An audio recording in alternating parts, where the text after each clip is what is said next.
नमस्कार, आप देखना शुरू कर चुके हैं तेजी से बढ़ता डिजिटल मीडिया प्लेटफॉर्म वरदान एक्सप्रेस। आज के इस वीडियो में हम बात करेंगे छतरपुर के एसपी कार्यालय की, जहां पर एक जमघट देखने को मिला है और लोगों का हुजूम दिन भर यहां पे देखने को मिला। हम बात कर रहे हैं यहां पे मंगलवार की। मंगलवार को छतरपुर के एसपी कार्यालय में दिन भर गहमा गहमी का माहौल रहा और लोगों की भीड़ लगातार देखने को मिली। यहाँ पे छतरपुर जिले के हरपालपुर के 3 ऐसे मामले सामने आए हैं जिसको लेकर दिन भर आवेदनों का सिलसिला चलता रहा और दोनों पक्ष एक साथ अपनी फरियाद लेकर पहुंचे। यहाँ पे एक दिन पहले यानी 18 नवंबर को एक आवेदन आया जिसमें एक महिला आत्महत्या करने के लिए एसपी कार्यालय में आवेदन देती है और उसे एसपी कार्यालय में किसी के द्वारा यहाँ जो खिड़की होती है एकल शाखा, वहाँ पे रिसीविंग भी मिल जाती है। सील और सिग्नेचर करके उसे रिसीविंग वापस दे दी जाती है, जिससे ये माना जा रहा है कि महिला को आत्महत्या करने की अनुमति एसपी कार्यालय से मिल गई है। जिसके बाद महिला का ये आवेदन सोशल मीडिया पर तेजी से वायरल होता है। जिसके बाद यहाँ पे छतरपुर के एसपी जो थाना प्रभारी हरपालपुर के हैं, उन्हें उनसे कहते हैं कि इस मामले की जांच कीजिए, तो उसमें कुछ और तथ्य सामने आते हैं जिसको लेकर थाना प्रभारी खुद यहाँ पे जिसके द्वारा शिकायत दर्ज कराई गई थी, एफआईआर कराई गई थी, उस परिवार को लेकर एसपी कार्यालय पहुंच जाते हैं। जिस दौरान यहाँ पे काफ़ी देर तक यहाँ मीडिया से डिस्कशन भी चलता रहा और थाना प्रभारी जब वहाँ पर पहुँचे तो उनके साथ चूँकि संबंध है तो राजनेताओं का भी आना जाना शुरू हो गया था, जिसमें भाजपा युवा मोर्चा के जिला अध्यक्ष नीरज जी भी मौजूद रहे। इसके अलावा और भी नेता यहाँ पे आ गए थे मिलने जुलने के लिए। ये दिन भर का सिलसिला चलता रहा और देर शाम तक इसी तरीके की तस्वीरें निकलकर सामने आती रहीं। अब ये आप इस वीडियो के माध्यम से पूरी डिटेल में खबर जानेंगे कि आखिरकार ऐसा क्या हुआ इस आवेदन को लेकर कि आत्महत्या के लिए महिला ने परमिशन मांगी, जिसके बाद पूरे दिन यहाँ पे लोगों का आना जाना लगा रहा और गहमा गहमी का माहौल भी लगातार देखा गया। एक छोटा सा ब्रेक लेते हैं, ब्रेक के उस पार आपको डिटेल में बताएंगे कि आखिरकार पूरा माजरा क्या है और किस तरीके की ये बात आगे तक पहुंची है।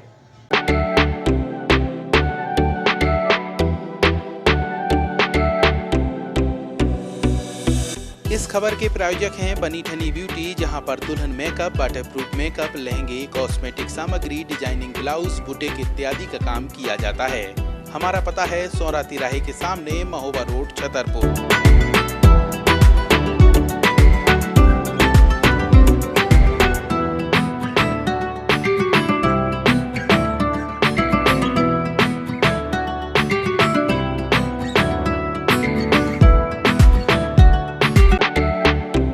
ब्रेक के बाद एक बार फिर आप सभी दर्शकों का स्वागत है वरदान एक्सप्रेस की इस वीडियो में। तो हम बात कर रहे हैं छतरपुर जिले के हरपालपुर की, जहां पर एक महिला शोभा नाम की है जो यहां पे एसपी कार्यालय में शिकायती आवेदन देती है और आवेदन देते हुए आत्महत्या की अनुमति मांगती है।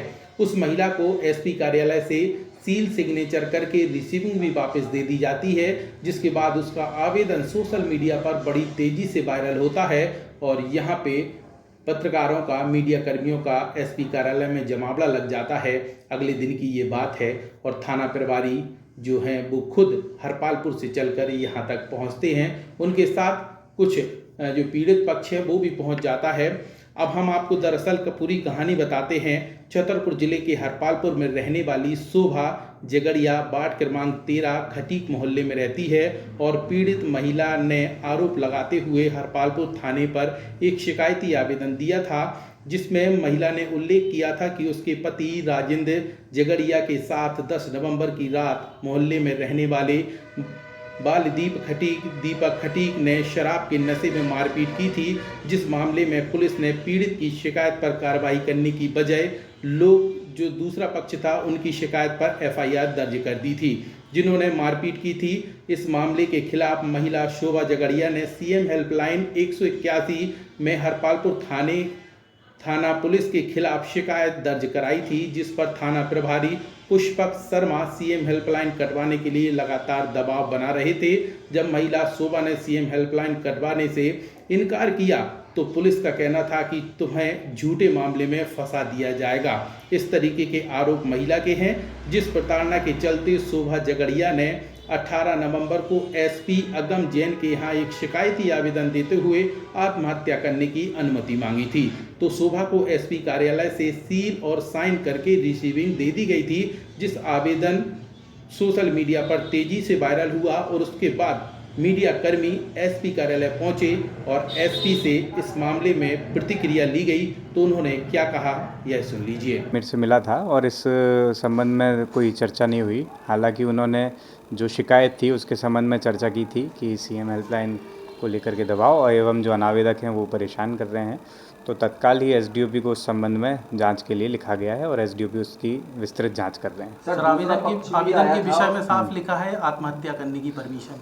दूसरा पक्ष भी सामने आया है और दूसरे पक्ष ने भी अपने तथ्य रखे हैं और उसको भी एसडीओपी नौगांव को बताया गया है और वो उसकी विस्तार में दोनों पक्षों की जो भी शिकायत है उसकी जांच कर रहे हैं और जो तथ्य सामने आएंगे उस आधार पर कार्रवाई की जाएगी। सर, महिला ने आवेदन में साफ लिखा है आत्महत्या करने की हमें अनुमति दी जाए रिसीविंग। जो महिला है वो स्वयं मेरे पास उपस्थित हुए थे, उनके साथ के सभी लोग, और इस संबंध में कोई भी चर्चा नहीं हुई थी। सर, जो आवेदन रिसीव करता है, सील लगाता है, क्या विषय में अगर लिखा है इन चीज़ों को नहीं पढ़ना पड़ेगा? नहीं, जो भी आवेदन यहाँ दिया जाता है उस आधार पर पावती उनको दी जाती है और उनको सुना भी जाता है और उनको सुना गया और उन्हें पूर्ण रूप से संतुष्ट किया गया है कि जांच में जो भी तथ्य सामने आएंगे उस आधार पर कार्रवाई की जाएगी। तो आप लोगों ने छतरपुर के एसपी अगम जैन को सुना, जिन्होंने इस मामले को लेकर आत्महत्या जैसी बात को सरी से नकारते हुए अपनी सफाई देते हुए कहा कि महिला द्वारा आत्महत्या करने जैसी कोई बात नहीं कही गई थी, बल्कि सीएम हेल्पलाइन कटवाने के लिए दबाव बनाने की बात कही थी, जिसको लेकर संबंधित एसडीओपी नौगांव को जांच के लिए आदेशित किया है और आत्महत्या जैसी बात महिला ने नहीं बताई थी। उधर इस मामले को लेकर जो पीड़ित महिला है उसने मीडिया के कैमरे पर अपनी पीड़ा कुछ इस तरह बताई। एसपी को आवेदन दिया है कि वो बोल रहे थे कि आपका आवेदन हमने ले लिया और सील लगा के हमको दे दिया। क्या बोले आवेदन में? उसने लिख के दे दिया कि आप अपनी आत्महत्या खुद कर सकती हो। क्यों? क्योंकि हमें न्याय नहीं मिल रहा कहीं से। क्या घटना क्या हुई? घटना ये हुई है कि 181 लगाई थी हम लोग, हमारे देवर ने पति ने, तो वो बोल रहा कि अपनी 181 कटवा नहीं था, हम आपके ऊपर केस पे झूठा केस लगाएंगे। तो वो हमारा कोई निर्णय हो नहीं रहा कहीं से, तो हमने फिर इसके ऊपर के वो करा है। हाँ, वहाँ नौगांव भी गए तो उनने भी यही कहा कि आप खुदकुशी कर सकती हो, तो वहाँ भी न्याय नहीं मिला। उधर से इधर भी आके हमने दिया है 18 तारीख को आवेदन, तो उनने भी यही कहा है। तो ठीक है, हमने केस पे केस पुष्प सर माहेंगे, तो वो झूठे केस लगा के पब्लिक से करवा रहे हैं हमको। तो इसके लिए हम लोग क्या कर सकते हैं? अपनी जनता को, अपने घर वालों को लेके आत्महत्या कर सकते हैं जब कहीं से हमें न्याय नहीं मिल रहा है। और उसके लिए उनने भी वो दे दी एसपी साहब ने कि ठीक है, आप जो कुछ करना तो कर सकती हो। आपके पति पर एफआईआर किसने दर्ज कराई? वो बालादीन खटी। कौन है वो? वहीं पे रहता, हरपालीपुर का है। किस बात का विवाद था? कुछ नहीं हुआ था, दुकान घर मोतर पे मंडी में गाली बकरा, तो उनने ये कह दिया कि भैया यहाँ गाली मत बको, दुकानदारी चल रही है, ग्राहक आएंगे तो वो भाग जाएंगे। तो वो बोले कह लगे ए तुझे क्या करना है? उसकी उनने ले हमारे पति की कॉलर पकड़ ली और वो गए तो उनने मार भी दौड़े हमारे पति को, तो उनने धक्का दे दिया। बोलो गए से यहाँ थाने में रिपोर्ट करने के लिए वे उनकी बीवी। तो भाई यहाँ पे पुष्पक शर्मा ने धर के काट डाला कि आप 181 लो नहीं था मोड़ पे। ये तो हरपालपुर थाने में है, टीआई साहब हैं वो। तो वो कुछ सुन नहीं रहे हमारी, तो हम भी गए रात में लेके अपनी आवेदन लेके, हमारा आवेदन रख लिया। बोले आपका यहाँ से कुछ नहीं होगा, जो होगा तो कोर्ट से होगा।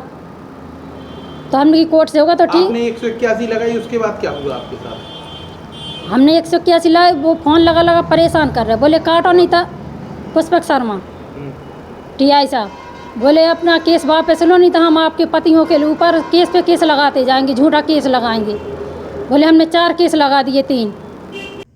तो आप लोगों ने महिला को सुना, जिसने साफ तौर पर ये कहा है कि हमने जो आवेदन दिया है उसमें विषय में साफ शब्दों में लिखा है कि आत्महत्या की हमें अनुमति दी जाए, जिसको लेकर यहाँ पे आवेदन में रिसीविंग प्राप्त हो चुकी है।